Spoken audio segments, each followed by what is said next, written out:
صلى الله عليه وسلم قال ايه؟ فهل عسيتم ان توليتم ان تفسدوا في الارض وتقطعوا ارحامكم؟ انهار ابيض. سمى قطع الرحم مفسد في الارض. تخيل اللي احنا بنعادي بعض على حاجات ملهاش لازمه. والله الناس بتروح في ثواني بدون مقدمات ولا تعب، وتلاقي في لحظه جاله سكته قلبيه مات، خد حاجه شكرا. تمام؟ يبقى لازم الاثر الطيب اللي هتسيبه هو اللي هيستناك هناك. شوف سيدنا ابراهيم عليه السلام وصلى الله على نبينا محمد قال ايه؟ طلب من ربنا اللي ربنا او من ثناء الناس الحسن بعد ما مات، وده حضرتك ده مطلوب اللي الناس تذكرك بالحسن بعد ما مات. شوف سيدنا ابراهيم قال لربنا ايه؟ قال له ايه؟ واجعل لي لسان صدق في الاخرين. يا سلام، شوف كمان ايه؟ واجعلني من ورثة جنة النعيم واغفر لأبي إنه كان من الضالين ولا تخزني يوم يبعثون يوم لا ينفع مال ولا بنون إلا من أتى الله. إيه؟ أهم حاجة ده يا صاحبي مش جيبك، أهم حاجة مش جيبك يا عم محمد، أهم حاجة إيه؟ القلب النظيف السليم اللي هتقابل بيه ربنا شكله إيه؟ تمام؟ لأن ده هنتحاسب عنه، مش هنتحاسب على المناظر والحوارات أهم حاجة اللي جوه ده فيه إيه؟ شوف سيدنا ابراهيم ايه؟ تمنى الذكر الحسن بعد ما مات، الناس تذكره بالخير وتذكره بالعمل الطيب بعد ما مات. لذلك بنشوف الناس الله يرحمه، كل لما تيجي سيره فلان الله يرحمه يحسن اليه، كان من احسن الناس، دي شهاده عند الله، يا بخت. لما مر الجنازه على النبي عليه السلام الصحابه اثنوا عليها خيرا قال وجبت، واحده ثانيه اثنوا عليها شرا قال وجبت، فالنبي قال لهم ايه؟ انتم شهداء الله فيكم، أما الأولى أثنيتم عليها خيرا فوجبت له الجنة. يبقى الناس اللي بتثني على الناس خير وجبت له الإيه؟ الجنة مباشر. وأما الثانية أثنيتم عليها شرا فوجبت لها النار. شوف الحتة دي قال لك إيه؟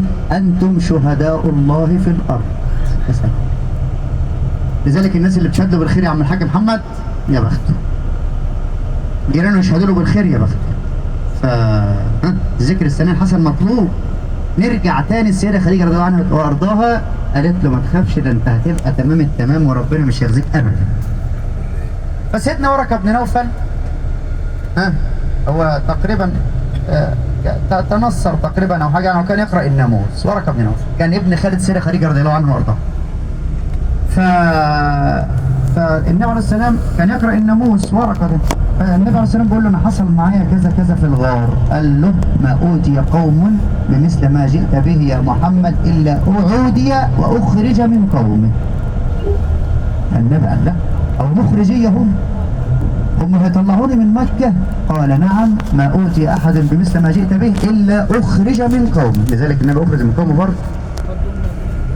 وهو واقف في اعلى اقصى مكه بعد ما ربنا امره بالهجره وزعلان قوي اللي هو سايب وطنه، وينظر لمكه بدموع الحسرات ويقول والله انك لخير ارض الله واحب البلاد الى الله واحب البلاد الي، ولولا ان قومك اخرجوني منك ما خرجت.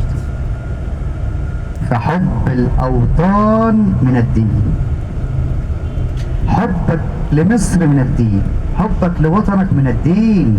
خلي بالك انت تسأل عن وطنك برضه، ده من الدين ومن السنة، لأن احترم الأوطان.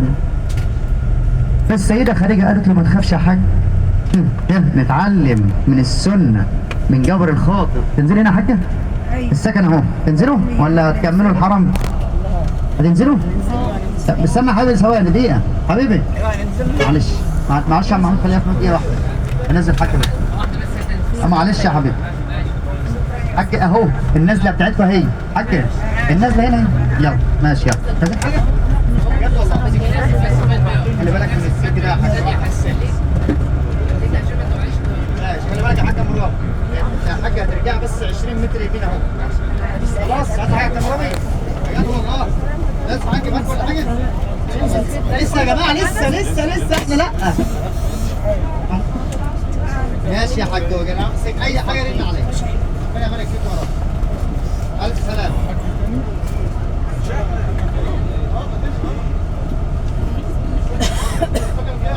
لسه يا حجاج، احنا في اخر النفق يا حجاج، لسه مستعجلين ليه؟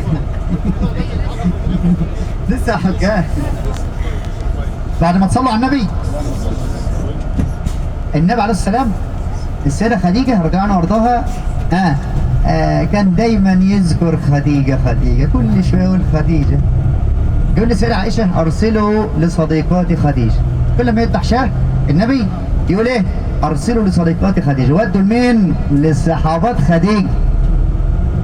بس السيدة عائشة كانت تغار تقول له كل شويه خديجه خديجه خديجه، يا اخي ده ربنا ابدلك خيرا منها، ده واحده كبيره في السن وقالت فيها حاجه كده. المهم قال لها لا والله ما ابدلني الله خيرا منها. شوف الوفاء بعد ما ماتها، عشان النهارده الا من رحم الله ما عادش. الوفاء للزوج والعكس. قال لها ايه؟ لا والله ما ابدلني الله خيرا منها. قال لقد اكرمتني او اواستني بمالها ونفسها ورزقني منها الولد. هي الوحيده اللي ربنا رزقني منها اولاد، والله ما ابدلني الله خيرا منها. السيده خديجه طبعا لها فضل عظيم عند النبي عليه الصلاه والسلام. ايوه قدامي حضرتك. فنتعلم من القصص الجميله بتاع النبي دي، لان دي مش قصص بنحكيها، لا دي كلام النبي عليه السلام واحداث حدثت مع النبي، اللي احنا في بيوتنا نقتدي باثر النبي عليه الصلاه والسلام. والله اللي هيمشي بكلام النبي هيرتاح. شوف النبي عليه السلام اوصانا بالنساء ازاي. قال لك ايه؟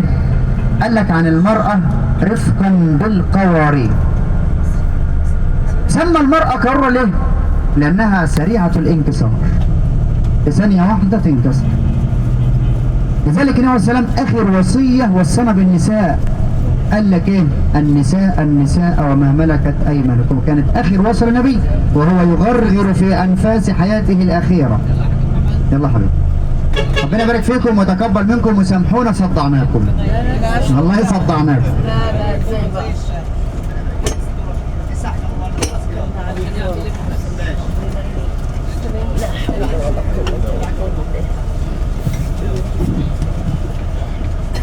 ودعواتكم بالله عليكم.